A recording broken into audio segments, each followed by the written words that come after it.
One decision, one airstrike by Israel on Beirut on June 7th, 2026. And Iran responded by doing the one thing that every mediator, every diplomat, every ceasefire architect had spent 3 months trying to prevent. Iran fired approximately 30 ballistic missiles at Israeli territory in the dead of night, killing civilians in Beit Shemesh, Haifa, and Ramat Gan, and Israel declared it a declaration of war. Just like that, the April 8th ceasefire, the most significant diplomatic achievement this conflict had produced, was shattered. Not by a miscommunication, not by an accident, by Iran making a calculated decision to fire the largest ballistic missile salvo at Israel since the opening weeks of the war, in retaliation for an Israeli strike in Lebanon that Iran knew would produce exactly this outcome. Iran knew what it was doing, and it did it anyway. Like and subscribe. To understand why this is being called Iran's biggest mistake, you need to understand exactly what Iran destroyed with those 30 missiles.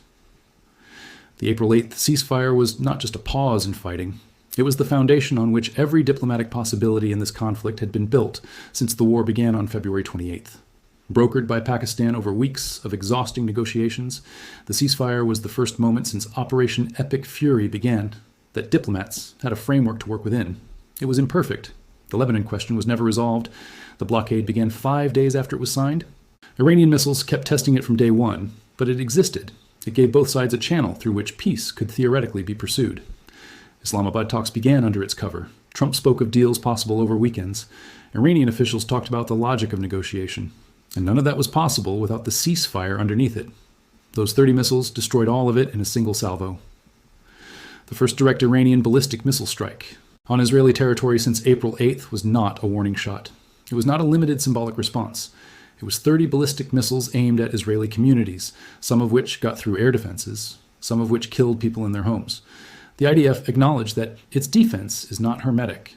Israeli emergency services confirmed casualties across multiple communities, and Israel's response was to defy President Trump's explicit calls for restraint and strike air defense and missile material targets across Iran on the morning of June 8th, hitting targets in Tehran, Isfahan, and Tabriz. The war that was supposedly paused since April 8th returned to its most direct form in a single overnight exchange. Like and subscribe. The trigger for the entire sequence was the IDF's June 7th airstrike on the Dahieh district in southern Beirut, Hezbollah's stronghold and one of the most densely built neighborhoods in the Lebanese capital. Israel said the strike targeted a Hezbollah command center that had been used to coordinate attacks on northern Israeli communities. The IDF framed it as a response to Hezbollah's continued rocket attacks and a legitimate military strike on a legitimate military target. But for Iran, the Dahieh strike crossed a line that had been crossed before and would not go unanswered again. Iran has consistently treated Israeli strikes on Hezbollah's core, infrastructure in southern Beirut, as direct attacks on Iran's strategic interests, because Hezbollah is not just an Iranian ally. It is Iran's most important military investment in the broader Levant, the front line of Iran's deterrence architecture against Israel, and the embodiment of the axis of resistance that Iran has built over 4 decades of patient cultivation. The IRGC's justification for the 30-missile salvo had 2 components that Iran announced publicly. The first was the Dahieh strike itself.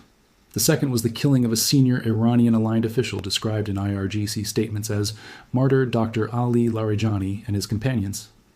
Ali Larijani is a name that carries enormous weight inside Iran's political establishment.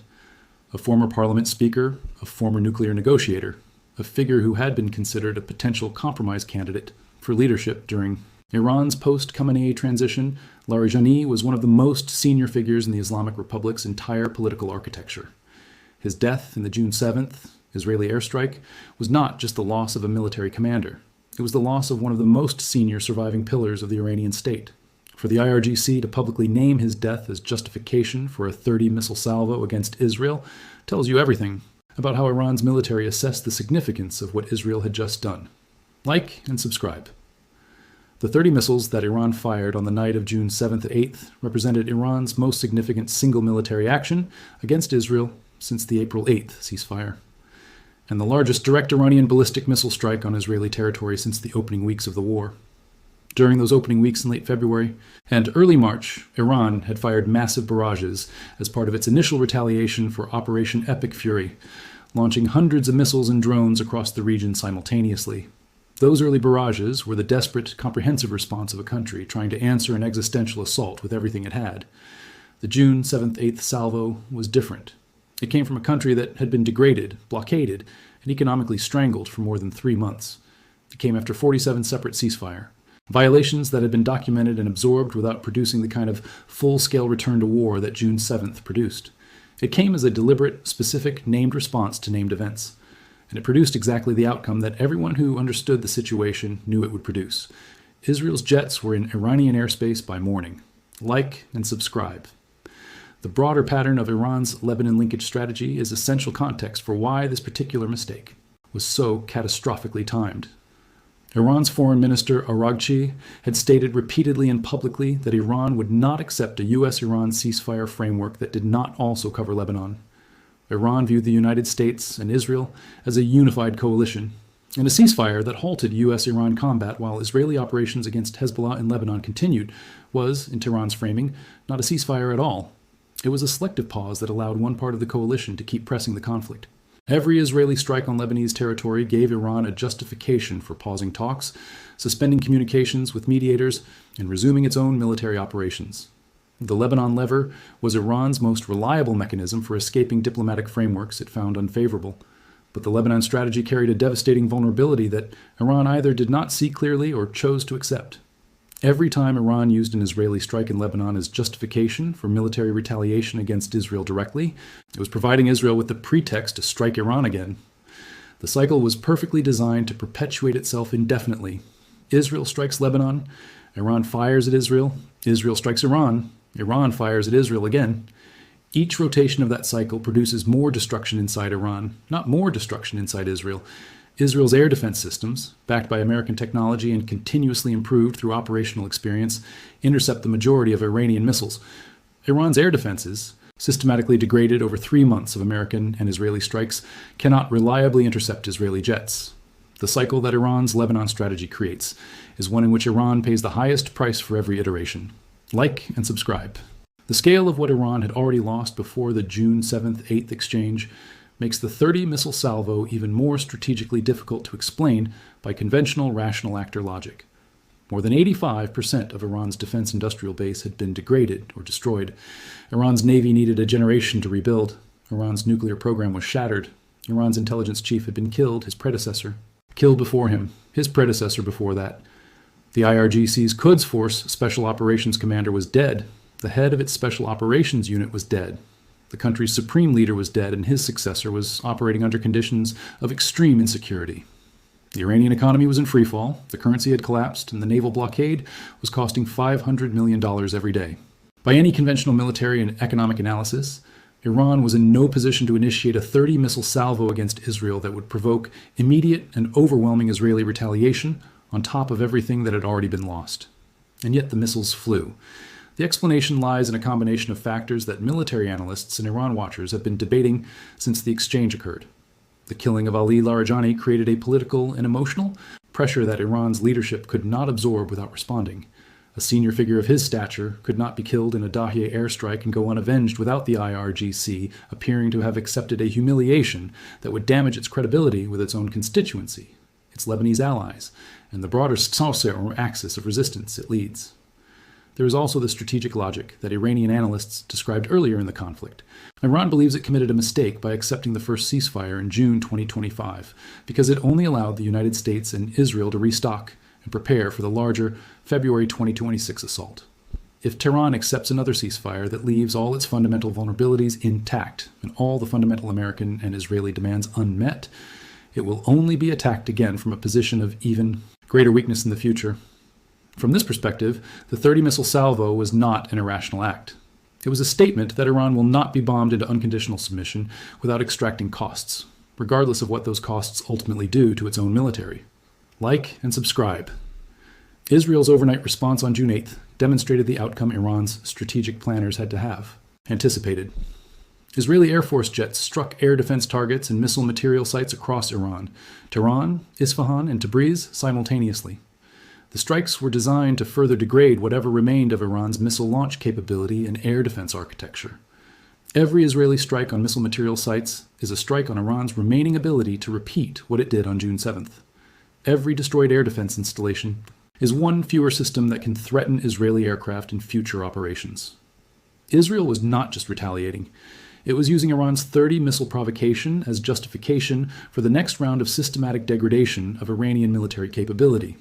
Netanyahu's decision to strike despite Trump's explicit calls for restraint is a critical data point that Netanyahu struck anyway. This was not the first time in this war that Israeli operational decisions had created, acting in direct contradiction of expressed American presidential preference. Trump's calls for restraint were not just diplomatic posturing. They reflected a genuine American interest in maintaining whatever remained of the ceasefire framework through which a deal might eventually be reached. Israel's decision to strike over Trump's objection, combined with Iran's 30 missile provocation that made the strike politically,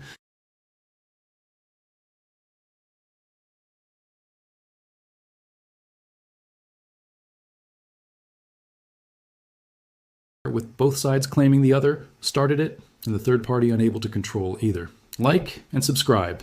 The humanitarian picture on both sides of the June 7th-8th exchange is grim in the specific way that urban missile warfare always produces grimness. Iranian ballistic missiles reaching Israeli communities killed people who were in their homes on a Sunday night. The names of the dead in Beit Shemesh, Haifa, and Ramat Gan were ordinary Israeli civilians, families, individuals, people with no military roles, who died because their country's air defense systems are not hermetic, and 30 missiles overwhelm any defense architecture's capacity for perfect interception. On the Iranian side, Israeli strikes hitting Tehran, Isfahan, and Tabriz for the first time since the April ceasefire struck, in cities where civilians live alongside military infrastructure that was always going to be targeted. The human cost of the June 7th-8th exchange belongs entirely to the miscalculations that produced it. Israel's decision to strike Dahiyeh, Iran's decision to fire 30 missiles in response, and the failure of every diplomatic structure to prevent either decision from being made. CNN's reporting from the period captured the full contradiction of where this conflict stands as of June 8th. Iranian officials told CNN that Tehran has no problem pushing forward with peace talks, so long as Iran is confident the U.S. side is being honest and sincere. Iran suspended its operations against Israel, but warned it would resume them if Israeli strikes in southern Lebanon continue. Israel halted attacks on Iran, Netanyahu said, stopping short of acknowledging a ceasefire. Iran's airspace returned to normal conditions. Israel lifted restrictions on schools and workplaces. Both sides spoke simultaneously of the possibility of diplomacy and of conditions that would restart the war. The war returned on June 7th or 8th. Whether it stays returned or retreats again into the unstable half-ceasefire that both sides have been living with since April depends on decisions being made right now by people whose track record of making conflict, avoiding decisions, has, over the past 100 days, been consistently poor. Like and subscribe. Trump's response to the resumption of Iran-Israel direct combat was to insist on restraint while acknowledging the exchange had occurred, and to maintain his optimism about an eventual deal. The U.S. Secretary of State Marco Rubio said America was waiting for an Iranian response to its peace proposal. Treasury Secretary Besant was assessing Iranian assets for potential use in rebuilding Gulf state infrastructure. The diplomatic machine was still running, still sending proposals, still waiting for responses. And in parallel, 30 Iranian ballistic missiles had just landed on Israeli cities. Israeli jets had just struck Tehran for the first time in months, and the ceasefire that made all the diplomacy possible was lying in fragments across the communities that woke up to air raid sirens on the night of June 7th. The biggest mistake Iran ever made in this conflict may not ultimately be the 30 missiles themselves. It may be what the 30 missiles did to the diplomatic environment in which a deal was supposed to be built. 3 months of ceasefire, imperfect, and violated but functional enough to allow negotiations, were erased in a single night. The Islamabad process that had been slowly, painfully, incrementally building toward a framework agreement was reset to zero. Israeli domestic political conditions, hardened by civilian casualties in Haifa and Beit Shemesh, now make any agreement that looks like Iranian terms harder to sell. American diplomatic credibility, already strained by the gap between Trump's weekend deal optimism and the reality of continuing exchanges, took another blow from the confirmation that U.S. calls for Israeli restraint were ignored. The 30 missiles did not just hit Israeli communities. They hit every diplomatic structure that had been built since April 8th, and the explosion was total. Like and subscribe. The strategic trap that Iran walked into on June 7th, 8th is visible in retrospect. Iran's calculus has been that sustained pressure across multiple theaters could raise the cost of the American-Israeli campaign to a level that forces a negotiated outcome on Tehran's terms. Every missile, every drone, every Shadow Fleet tanker was part of that cost-raising strategy. The 30 ballistic missiles of June 7th, 8th were the most concentrated expression of that strategy since the April ceasefire. But the trap is this. Every time Iran raises the cost of the conflict through a dramatic escalatory act, it gives Israel a justification and a political mandate to conduct the next round of degradation strikes that Iran can least afford. Iran's military capacity is not infinite, far from it after 3 months of systematic destruction. Every retaliatory Israeli strike following an Iranian provocation accelerates the depletion of capabilities that Iran needs to maintain its deterrence posture and its leverage in negotiations. A country that fires 30 ballistic missiles at Israeli cities because an Iranian-aligned figure was killed in Beirut is a country that is consuming its remaining operational missile inventory in emotional responses to events that, however politically significant, do not change the fundamental military balance. The missiles that hit Beit Shemesh and Haifa on June 7th are missiles that Iran no longer has. The air defense systems that Israel struck in Tehran, Isfahan, and Tabriz on June 8th are systems that Iran no longer has. The exchange was not symmetric in its consequences, and Iran's strategic planners know it. Like and subscribe. The road back from June 7th through 8th, if there is one, runs through a diplomatic framework that nobody has yet successfully built. It requires Iran to accept that its Lebanon condition, the demand that Israeli operations against Hezbollah stop before any Iran-US deal is signed, cannot be satisfied in its current form because the United States cannot and will not compel Israel to halt military operations against an organization that continues to fire rockets at Israeli communities. It requires Israel to accept that the complete military destruction of Iranian capability, while achievable in theory, produces a political vacuum that creates new and potentially worse regional security problems. It requires the United States to apply sufficient pressure on both Iran and Israel simultaneously, pressure that the Trump administration has so far been more willing to apply through military and economic force than through the kind of diplomatic compulsion that might actually produce a binding agreement. The June 7th 30-missile salvo was Iran's biggest mistake because it consumed irreplaceable military resources, shattered the diplomatic framework that was the only path to a negotiated end, hardened Israeli domestic political conditions against any deal, and confirmed to the world that Iran's leadership will fire ballistic missiles at Israeli cities even when doing so accelerates its own degradation. That is not a strategic posture. That is a government operating at the intersection of desperation and institutional reflex, launching weapons it cannot afford to use in the hope that the cost it imposes on Israel will somehow outweigh the cost it imposes on itself. It will not. It has not. And on the morning of June 8th, as Israeli jets returned from strikes in Tehran, Isfahan, and Tabriz, the arithmetic of that calculation was written in the smoke rising over cities on both sides of a war that everyone said was on ceasefire when the missiles started flying the night before. Like and subscribe. The world watching the June 7th, 8th exchange is not watching two equally matched adversaries. It is watching a country that has lost almost everything it built over 4 decades fire its remaining missiles at a neighbor defended by the most advanced air defense systems on the planet, doing so in response to a strike that killed one senior political figure in a Beirut neighborhood. The grief for Ali Larihani was genuine. The IRGC's assessment that the Dahieh strike demanded a response was probably unanimous. But the execution, 30 ballistic missiles, civilian casualties in Haifa and Beit Shemesh, Israeli jets in Iranian airspace by morning, the April ceasefire in rubble, is a strategic own goal at the worst possible moment in this conflict's entire timeline. Iran had been positioned, for the first time in months, to benefit from diplomatic momentum. Negotiations were ongoing. Trump spoke of deals possible over weekends. Iranian officials acknowledged no problem with peace talks. The blockade was painful, but it was the kind of pain a deal could end. And in a single night of 30 ballistic missiles, every inch of that positioning was reversed. The war returned. Not because it had ever fully left.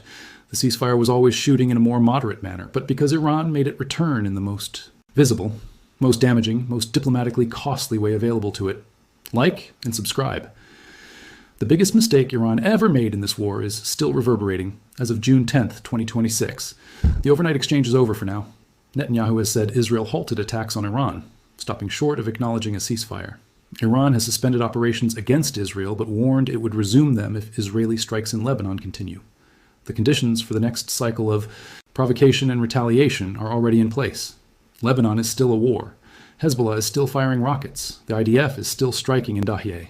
And Iran is still a country whose strategic logic leads it to fire 30 ballistic missiles at Israeli cities when events in Beirut reach a threshold it cannot publicly absorb. The war returned on June 7th. Whether it stays, whether it retreats, or whether it transforms into something new depends on whether anyone in this conflict has finally learned the lesson that every exchange since February 28th has been teaching, that the road out of this war is not through missiles, not through drones, not through 30 missile salvos targeting civilian communities.